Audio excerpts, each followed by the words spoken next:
Merhaba, Papatya'nın Örgü Dünyası YouTube kanalıma hoş geldiniz. Bugün sizlerle beraber bu gördüğünüz çok şirin saç bandını çalışacağız. Saç bandı da diyebiliriz, bandana da diyebiliriz. Gerçekten çok şirin. Kız çocukları ve genç kızlar buna bayılacaklar. Şöyle pembeler, beyazlar, maviler, daha renkli ipler kullandığınızda daha da şirin olacağını düşünüyorum. Yapımı inanılmaz kolay. Eminim ki 1 saatte veya 1,5 saatte bir tane yapabilirsiniz. Günde 10 taneye kadar yapabilirsiniz. Hemen ipimden bahsetmek istiyorum. Kalınca bir ip kullandım. Şöyle Ören Bayan'ın Tanja ipini kullandım. Renk numarasını hemen şöyle ekran kaydı alabilirsiniz. Çok güzel bir gri rengi arkadaşlar. Oldukça kalın bir ip. Ama sizler ince iple de yapabilirsiniz. İnce ipi ikiye katlayarak örebilirsiniz. Şöyle hemen tığ numaramı da göstermek istiyorum. 5 milimlik tığ kullandım. Sizler elinize yatkın herhangi bir tığ kullanabilirsiniz.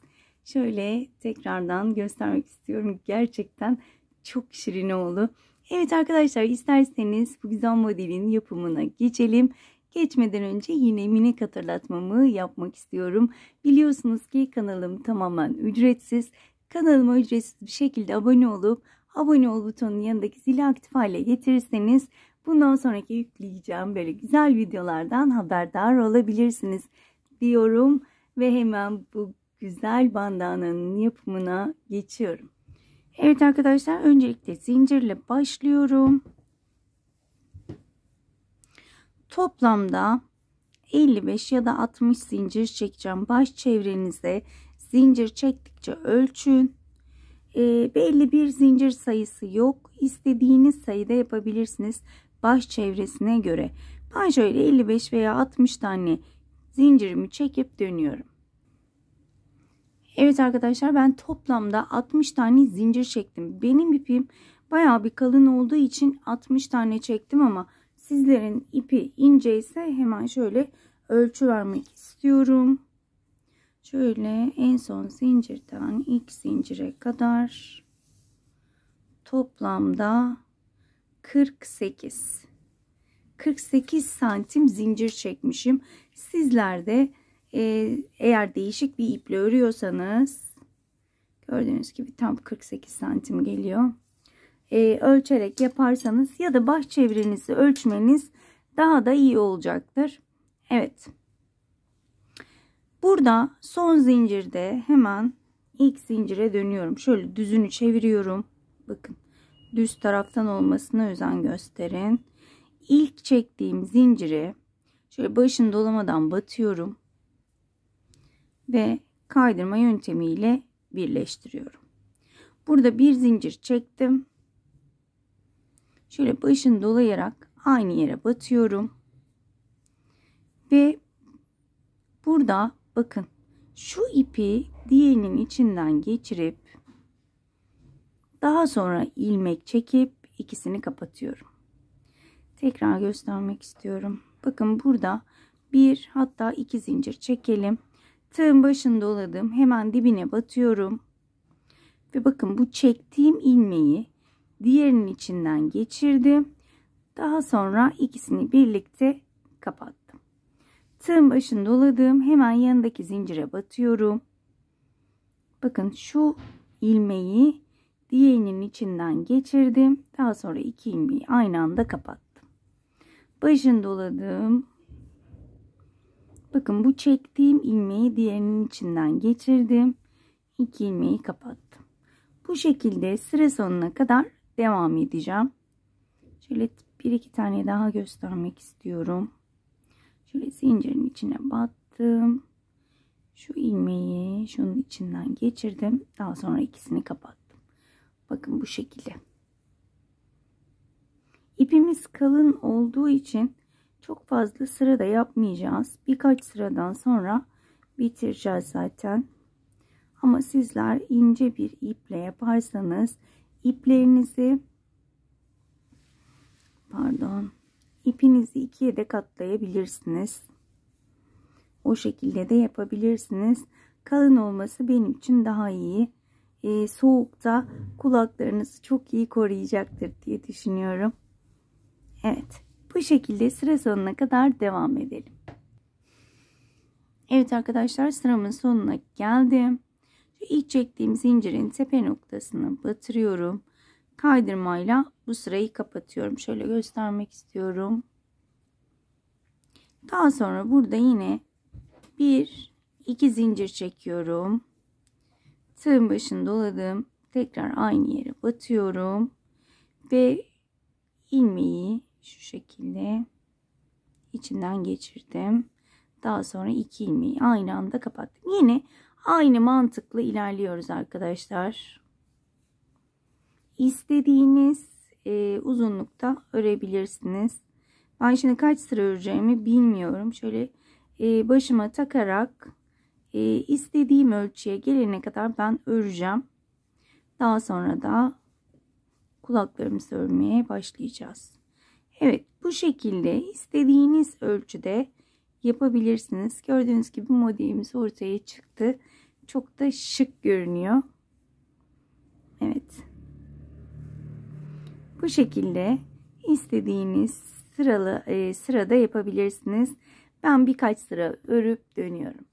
Hemen şöyle beraber sayalım. 1, 2, 3, 4, 5, 6 sıra ördüm. Arkadaşlar sizler tamamen kulağınızı kapatsın istiyorsanız daha da uzun örebilirsiniz. Başta dediğim gibi tamamen size kalmış. Şöyle daha küçük bir tığla hemen ipimi saklamak istiyorum. Şu şekilde ipimin bir daha çıkmasını engellemeye çalışıyorum bu şekilde yaparak. Ne kadar uzun saklarsanız o kadar çıkması zorlaşacaktır. Ben şöyle bayağı bir uzatıyorum. Evet. Daha da uzatırdım ama şu anda videoyu uzatmak istemediğim için şimdilik bu kadar yeterli olacak. Evet. İpimi kestim. Ve aslında bandanamız bu şekilde hazır. Kulak yapmadan da bu şekilde de kullanabilirsiniz arkadaşlar. İsterseniz hemen kulakçıkları yapmaya başlayalım. Hemen tekrar aynı ipimi elime alıyorum. Ve şöyle sihirli halkamı yapıyorum. İpimi halka haline getirdim. Birleştiği noktadan tuttum. Ve halkamın içine şöyle öncelikle bir kapatıyorum. Buna bir sık iğne demeyelim. Bunu saymıyorum çünkü. Daha sonra halkamın içine 5 tane sık iğne yapıyorum. 1 2 3 4 şöyle 5 tane. Sihirli halkamın ipini şöyle çekip iyice kapatıyorum. Daha sonra ilk çektiğim şöyle sık iğneye battım. Kaydırmayla kapattım. Şöyle minicik bir halkam olmuş oldu. Bir zincir çektim. Hemen dibine batıyorum. Bir sık iğne yapıyorum. İkinciye battım. Bir sık iğne yaptım. İkinciye tekrar batıyorum. Daha sonra bir tek, bakın, bir tane tek sık iğne yapıyorum. Yanındakine çift. 1, aynı yere batıyorum. 2. Hemen yanındakine bir tane yapıyorum. Bu şekilde ilk yaptığım sık iğneye geldim ve kaydırma yöntemiyle bu sırayı kapattım. Daha sonra bir zincir çektim. Dibine batıyorum. Bir sık iğne yapıyorum. Yanındakine bir sık iğne yaptım. Hemen yanındakine bir sık iğne yapıyorum. 2 tane tek yaptım. Üçüncüye çift batıyorum. 1 tek, 2 tek, tek, üçüncüye çift. Son bir tane var. Önümdekine batıyorum. Bir tek yapıyorum. Ve sıramın sonuna geldim. Kaydırmayla birleştiriyorum. Şimdi burada şuradaki sihirli halkamın ipini herhangi bir ilmeğe batarak düğümleyeceğim. Çözülmemesi için.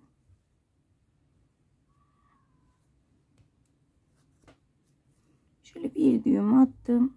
Daha sonra tekrar tersini çeviriyorum. Şimdi 2 tek bir çift yaptık. Daha sonra bir zincir çekiyorum. Tekrar dibine batıyorum. Bu sefer şunu saymıyorum.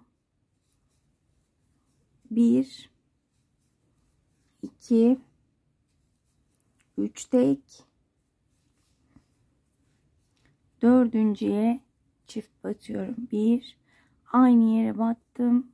2, 1 2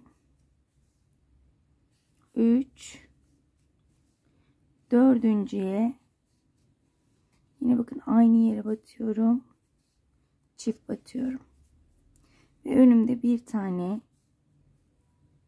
boşluk var, ona da aynı şekilde battım, yani sık iğne tepesi.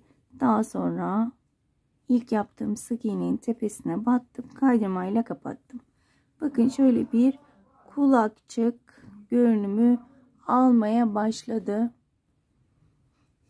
Evet, bu sırada yine bir zincir çektim, dibine battım.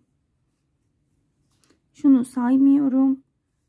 Bir tek, iki tek, üç tek, dört tek, beşinci çift batıyorum. Evet, tekrar bir tek, iki tek, üç tek, dört tek, beşinciye, pardon başında olamıyorum, beşinciye çift sık iğne yapıyorum. Daha sonra yine bakın önümde bir tane sık iğne tepesi kaldı. Battım ve ilk yaptığım sık iğnenin tepesine batarak kaydırmayla kapatıyorum. Bakın bu şekilde kulakçığımız ortaya çıkıyor. Ve son sıramızı yapalım. Yine aynı yöntemle başladım. Burada bir tek, iki tek, üç tek, dört tek, beş tek, altıncı sık iğneye iki kez batarak sık iğne yapıyorum. Bir tek, iki tek, üç tek, dört tek, beş tek, altıncı sık iğneye iki kez batıyorum ve bakın yine önümde bir tane sık iğnem var, ona da bir tane battım ve ilk yaptığım sık iğnenin tepesine batarak kaydırmayla kapatıyorum. Benim için bu kadar yeterli olacak. Şöyle baktığımda şu şekilde, evet yeterli. Yine bu uzunluk size bağlı. Bu şekilde 6 tek 5 tek bir çift olana kadar ördük. Şimdi de dikeceğiz arkadaşlar. Şöyle burada bir zincir çekiyorum ve ipimi uzunca kesiyorum çünkü dikeceğiz. Şöyle uzunca kestim ipimi. Evet arkadaşlar, benim ipim kalın olduğu için şöyle bir yün iğnesi kullanacağım.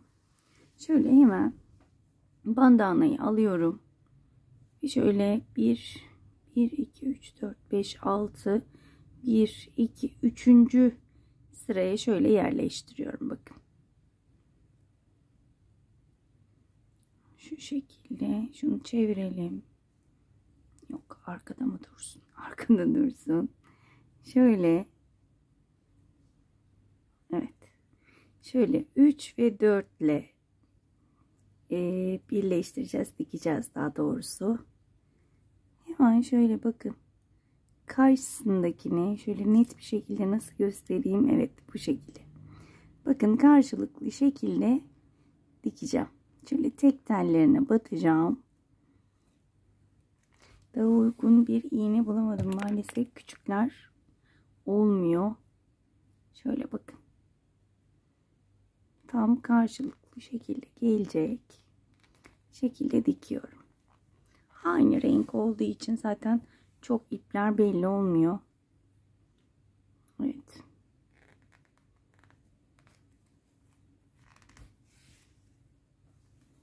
Şöyle elimle düzeltiyorum. Şöyle etrafını komple çevirerek dikeceğim. Başka bir işlemi yok. Şöyle bakın, denk geldiği yere bakıyorum. Bakın şuraya denk geliyor. Çok da büzmek istemiyorum. Sizler zaten, ben ekranın karşısında biraz böyle zorlanıyorum dikişlerde. Siz daha düzgün bir şekilde tam nereye geleceğini göreceksiniz ve tam kulakçığı oturtabileceksiniz. Ben birazcık burada dediğim gibi zorlanıyorum. Evet. Şöyle bakın, ön tarafa doğru geliyorum.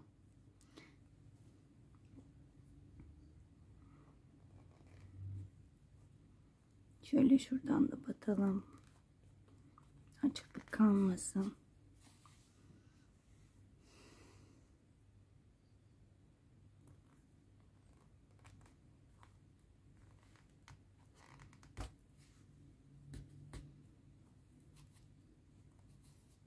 Evet.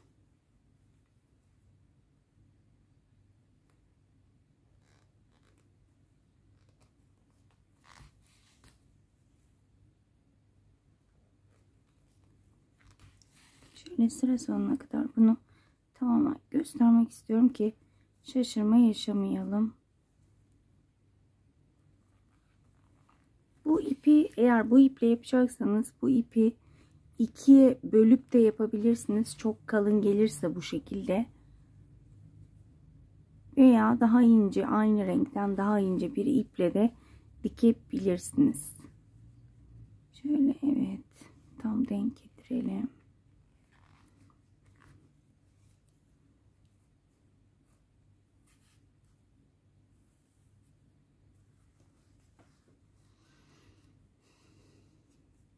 Evet. Sona gelmek üzereyim.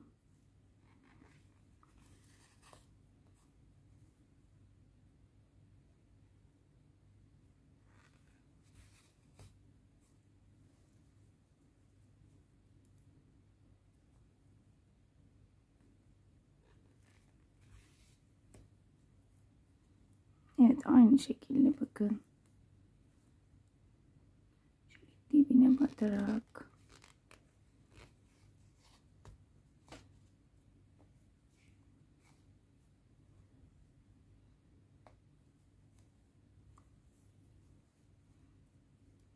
Bir de şuradan yapmak istiyorum. Evet, gördüğünüz gibi sırayı tamamladık ve kulakçığımızı oturttuk. Şimdi hemen iğneyi şöyle arkadan çıkaracağım ve burayı şöyle bir düğüm atarak sabitleyeceğim.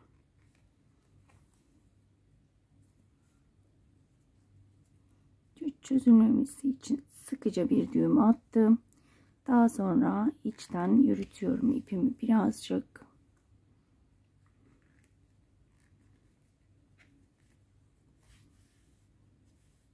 Evet. Burada ipimi kesiyorum. Gördüğünüz gibi kulakçığım hazır. Diğerini de aynı şekilde şöyle aralığını tespit edip şuraya dikeceğim. Gördüğünüz gibi kulakçığımız hazır. Ben diğerini de dikip hemen dönüyorum. Evet arkadaşlar, ben diğer kulağı da diktim. Gördüğünüz gibi çok hoş bir şekilde saç bandımız ortaya çıktı. Umarım ayrıntılı bir şekilde anlatabilmişimdir. Umarım anlatımımdan memnun kalmışsınızdır. Bir dahaki modellerde görüşmek dileğiyle. Kendinize çok iyi bakın. Hoşça kalın.